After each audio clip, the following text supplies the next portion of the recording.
Vamos con el audio número 2 de Darwinismo social y hereditarismo.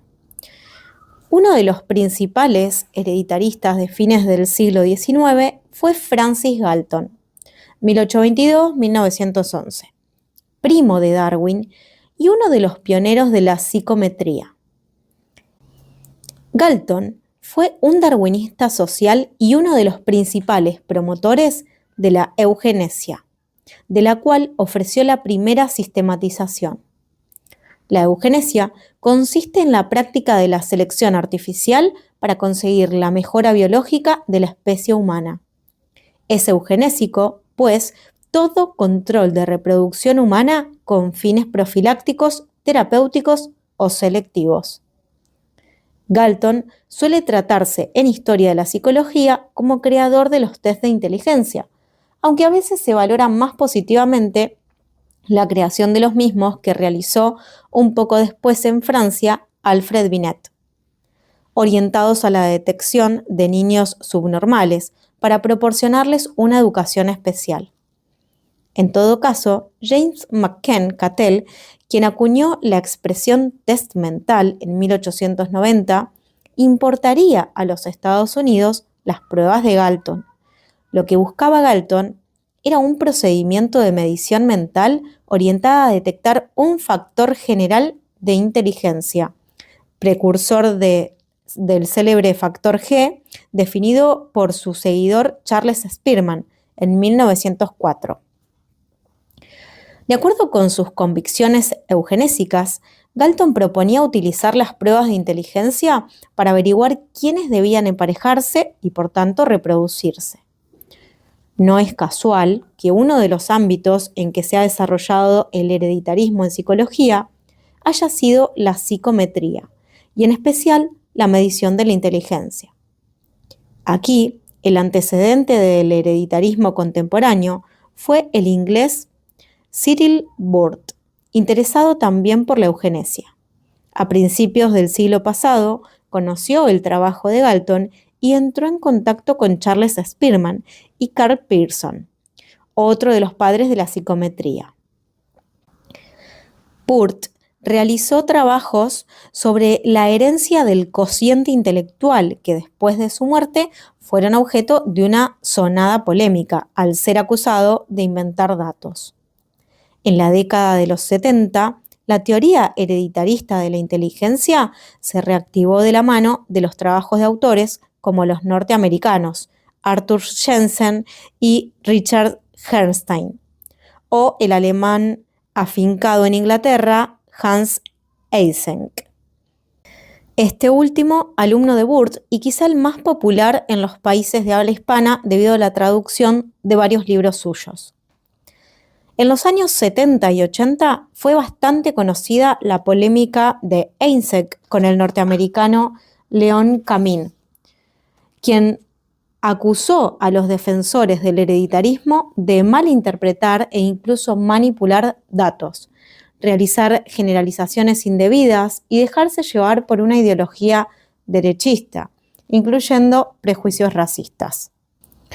A mediados de los 90, generó una nueva controversia un libro escrito por Bernstein junto con Charles Murray titulado The Bell Curve, la curva acampanada, donde se defiende que la inteligencia general, el factor G, es una gran medida hereditaria.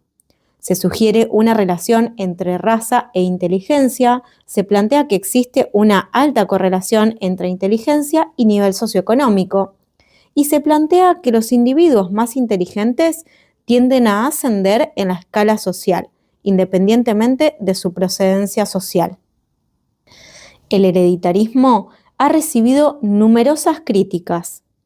Se ha argumentado que las teorías hereditaristas de la inteligencia y de los rasgos psicológicos en general parten de una concepción errónea de la heredabilidad.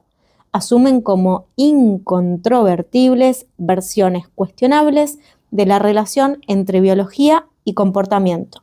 Emplean correlaciones estadísticas como relaciones causales.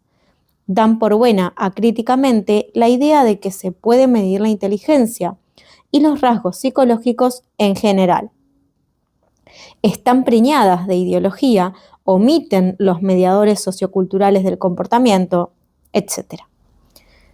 Las teorías hereditaristas de la inteligencia constituyen un buen ejemplo de cómo los discursos psicológicos llevan implícitas concepciones del ser humano y con ellas agendas políticas. El hereditarismo se apoya en una determinada idea de la naturaleza humana.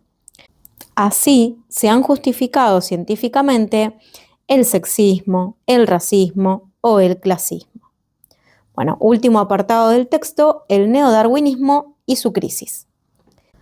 A partir de los años 40 del siglo pasado, la biología evolucionista se unificó en torno a un punto de vista neodarwinista, que recibió el nombre de teoría sintética de la evolución, síntesis evolutiva moderna u otros similares, perfilada en obras de otros autores también.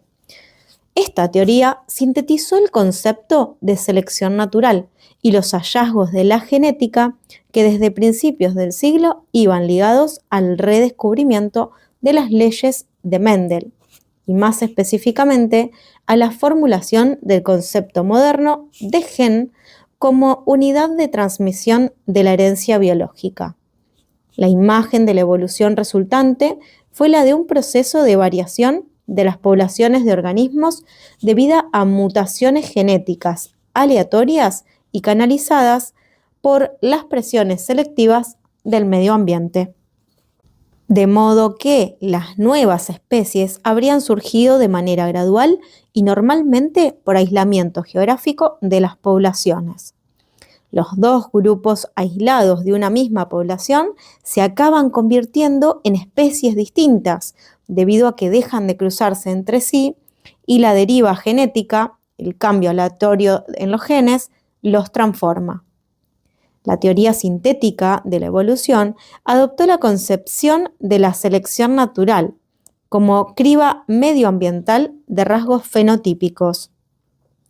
La evolución consiste sencillamente en que el medio selecciona a los individuos más aptos en función de sus características adaptativas y estos, al sobrevivir, transmiten a sus descendientes los genes que aportan, con las mutaciones correspondientes, en este caso, beneficiosas.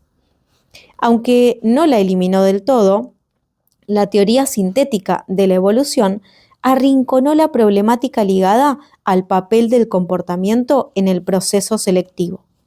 En términos generales, lo psicológico quedaba fuera de la síntesis, algo que hizo sinergia con el hecho de que aproximadamente en la misma época, la psicología dominante se centrara en la conducta aprendida y la ontogenia, el desarrollo individual, dejando las cuestiones filogenéticas, las relativas a la evolución, a la especie, y la cuestión del instinto, que sería el comportamiento heredado, en manos de los biólogos o, a lo sumo, los etólogos, que originariamente eran zoólogos ocupados de estudiar el comportamiento.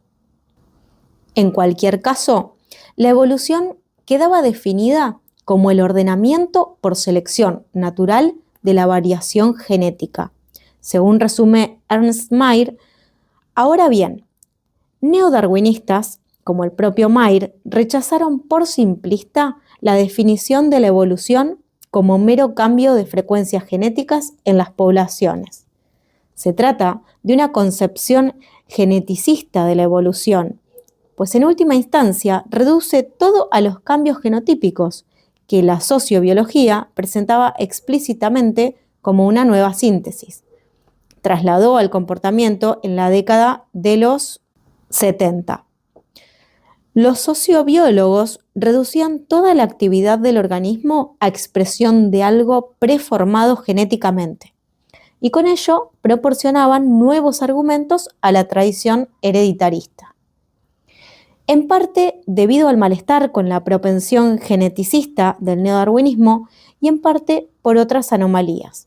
Por ejemplo, el cuestionamiento de que la evolución fuese gradual o la crítica al adaptacionismo, esto es, a la tendencia a explicar cualquier rasgo de un organismo como rasgo seleccionado, por haber sido adaptativo en el pasado filogenético. La teoría sintética de la evolución entró en crisis en torno a los años 70.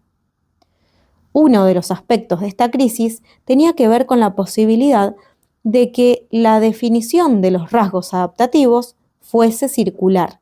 Los rasgos adaptativos son los que seleccionan el medio, pero no hay otra manera de definir un rasgo adaptativo si no es por el hecho de que ha sido seleccionado. Dicho de otro modo, un rasgo es adaptativo porque es adaptativo. El medio lo selecciona porque lo selecciona. Nada de lo que hace el animal, o sea, su comportamiento, es pertinente para entender el proceso selectivo. Sin embargo, sin la lucha por la vida, en el sentido darwinista, es incomprensible la selección natural y la lucha por la vida difícilmente puede estar prevista en los genes. Ya en los años 60 habían empezado a proliferar las discusiones respecto a la relación entre evolución y comportamiento.